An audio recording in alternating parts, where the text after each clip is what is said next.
Chapter 1. The day Shiloh come. We're having us a big Sunday dinner.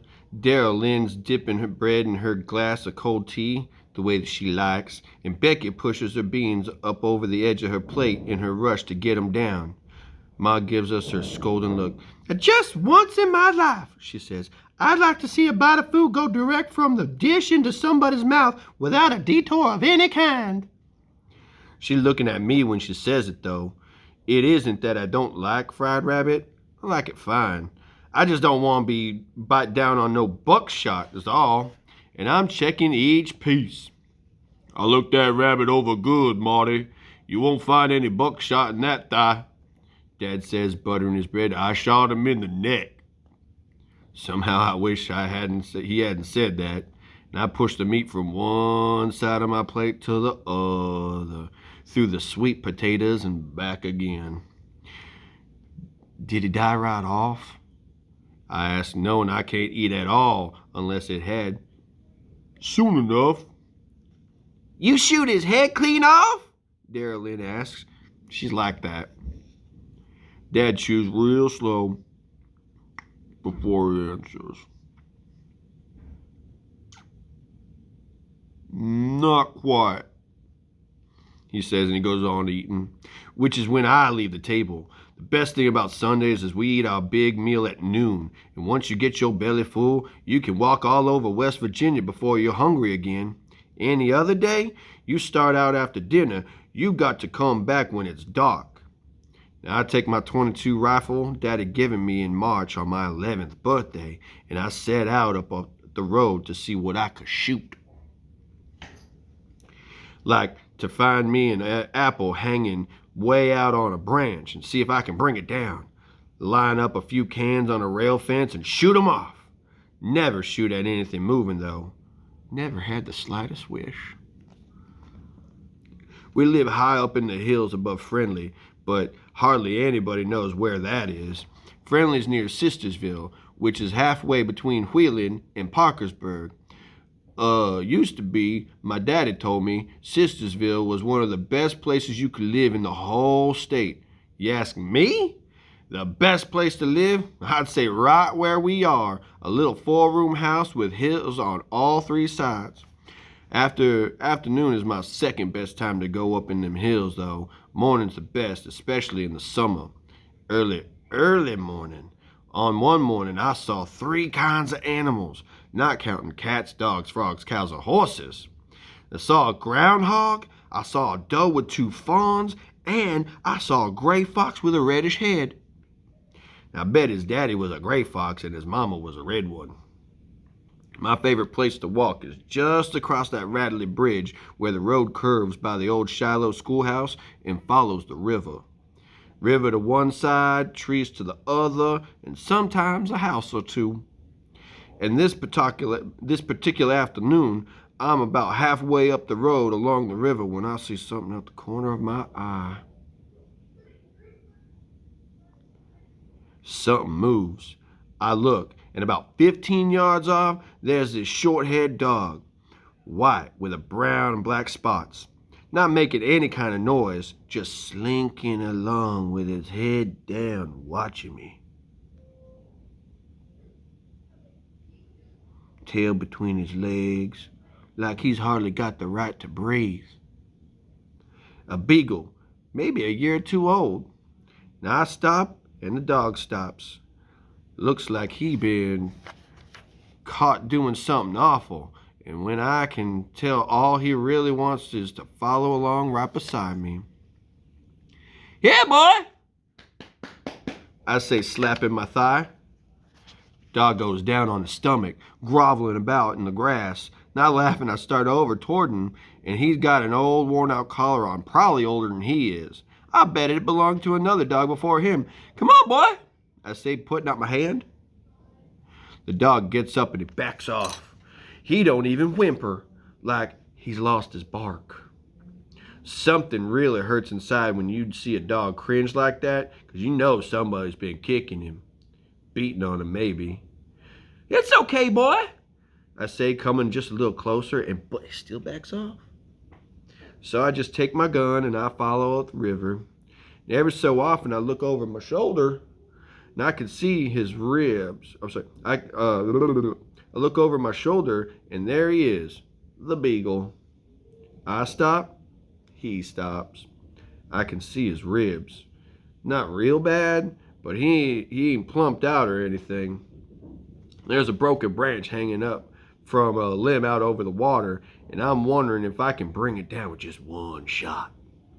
I raise my gun and I think about how that sound just might scare the dog off. I decide I don't want to shoot my gun much that day. It's a slow river. You walk beside it and you figure it's not even moving. If you stop though, you can see leaves and things going along. Now and then a fish jumps. Big fish. Bass, I think. Dog's still trailing me, tail tucked in. Funny how he don't make a sound. Finally, I sit on a log, put my gun at my feet, and I wait. Back down the road, the dog sits too. Sits right in the middle of it, head on his paws. Here, boy, I say again, and I pat my knee.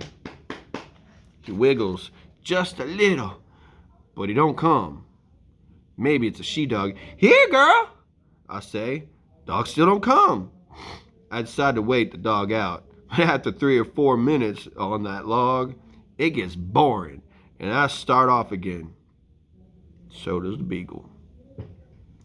Don't know where you'd end up if you followed that river all the way. Now, I heard somebody say it curves about, comes back on itself, but if it didn't and I go home after dark, I'd get a good whopping. So I always go as far as the ford where the river spills across the path, and then I head back. When I turn around and the dog sees me coming, he goes off into the woods. I figure that's the last I'll ever see of that beagle, and I get about halfway down the road again before I look back. There he is.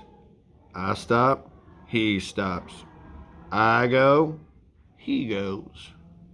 And then, hardly thinking on it, I whistle. It's like pressing a magic button. That beagle comes a-barreling towards me, legs getting lickety-split, long ears a-flopping, tail sticking up like a flagpole, and this time when I put out my hand, he licks all of my fingers and jumps up against my leg, making little in his throat. He can't get enough of me, like I've been saying no all along, and now I'd said yes, and he can come. He's a he-dog, like I thought. Hey, boy, you're really something now, ain't you? I'm laughing as that beagle makes circles around me, and I squat down and the dog licks my face and neck. Where'd you learn to come if you whistled and hang back if you don't? I'm so busy watching that dog that I don't even notice that it starts to rain. It don't bother me. Don't bother that dog neither. I'm looking for the place I first saw him. Does he live here? I wonder. Or the house on top of the road, on up the road? Each place we pass, I figure he'll stop. Somebody come out and whistle, maybe, but nobody comes out, and the dog don't stop. Keeps coming even after we get to the old Shiloh schoolhouse. Even starts across the bridge, tail going like a propeller. He licks my hand every so often to make sure I'm still there, mouth open like he's a-smiling. He is smiling. Once he follows me across that bridge, though, and on past the grist mill, I start to worry. Looks like he's fixing to follow me all the way to our house, and I'm in trouble enough coming home with my clothes all wet, but my mom's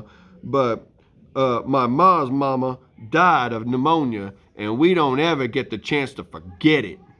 And now I got a dog with me, and we never even allowed to have pets. If you can't afford to feed them and take them to the vet when they're sick, you've no right taking them in, Ma says, which is true enough.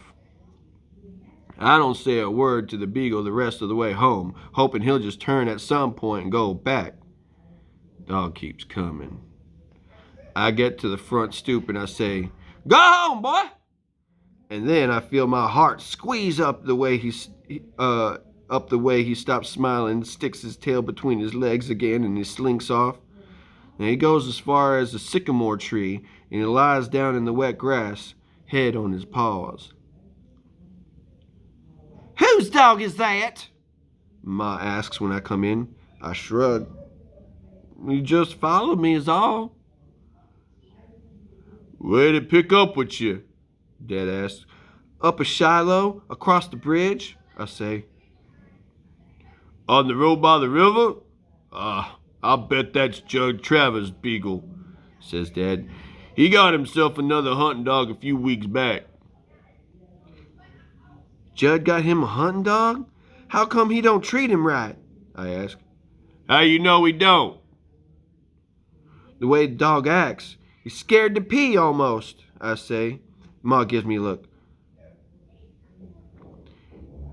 Don't seem to me he got any marks on him. Oh, don't seem to me he got any marks on him, Dad says, studying him from our window. Don't have to mark a dog to hurt him, I'm thinking.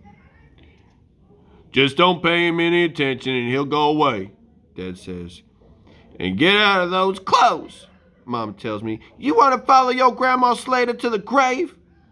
I change my clothes. Then I sit down and turn on the TV and which only has 2 channels.